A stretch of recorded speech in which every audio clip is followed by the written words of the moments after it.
Imagine for a moment that the phone rings, you pick it up, and it is the President of the United States. That's right, it's Donald Trump. And he asks you to be his chaplain. He's just been impeached for the second time, but in the last few days of his presidency, he wants you to be his chaplain. What will you say to him about his situation? How will you address the fact that, from his point of view, everyone is out to get him? Well, let's see if we can find any answers in 1 Corinthians 4. Here we go. This is what 1 Corinthians 4 says. I'm not going to read the full passage today. I'm just going to read a few verses because it's quite long. So this is Paul writing, and he's writing about himself and his colleague Apollos, who are both apostles. And he says this: "This then is how you ought to regard us, as servants of Christ and as those entrusted with the mysteries God has revealed. Now, it is required that those who have been given a trust must prove faithful. I care very little if I am judged by you or by any human court. Indeed, I do not even judge myself. My conscience is clear, but that does not make me innocent. It is the Lord who judges me. Therefore, judge nothing before the appointed time. Wait till the Lord comes. He will bring to light what is hidden in darkness and will expose the motives of people's hearts. At that time, each will receive their praise from God." Paul and Apollos as apostles have been laying the foundations for faith communities, for churches.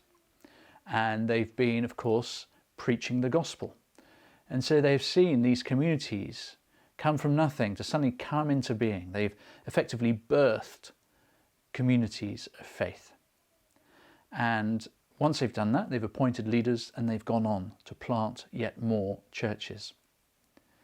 But as these churches have grown, rather like children, they have grown somewhat wayward. And the church in Corinth had all sorts of problems.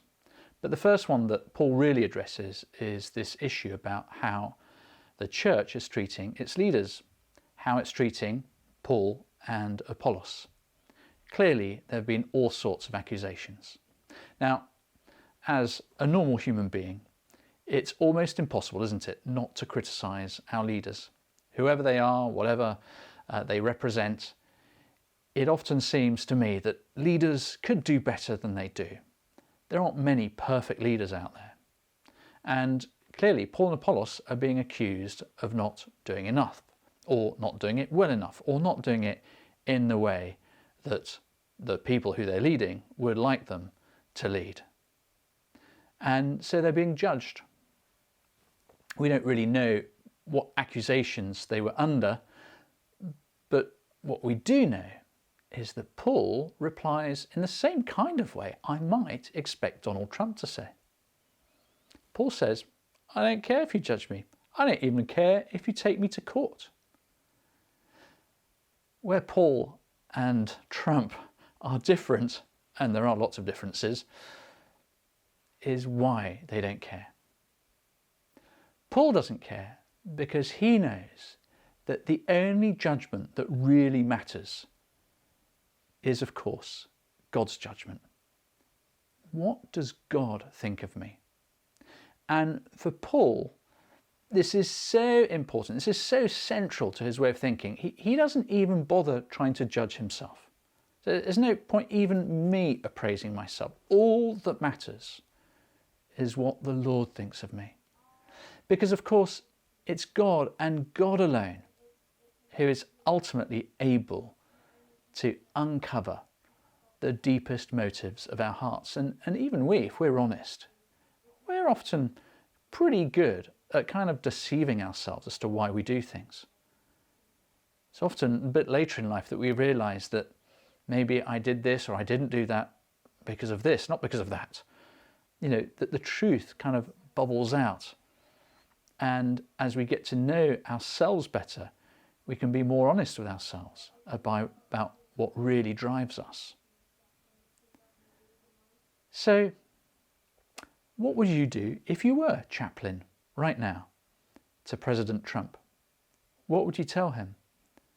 I think Paul would say two things. Firstly, he would talk about what it means to be a leader.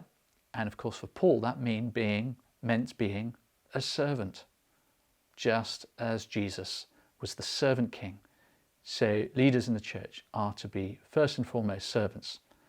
And as a church leader, I can tell you, it's really challenging. What does it really mean to serve the people that I lead?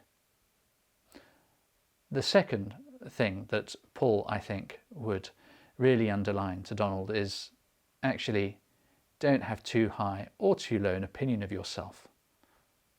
All that matters is what God thinks of you and what God thinks of your motives, of the motives of your heart.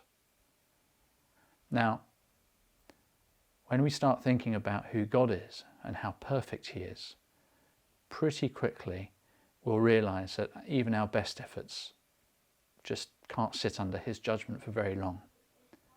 And very quickly, that should really lead us to what? Hopelessness? No.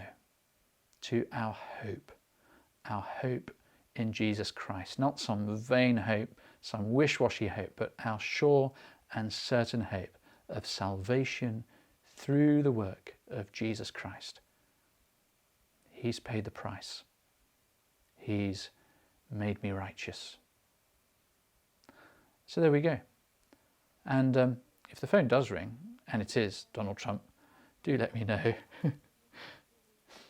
Bye-bye.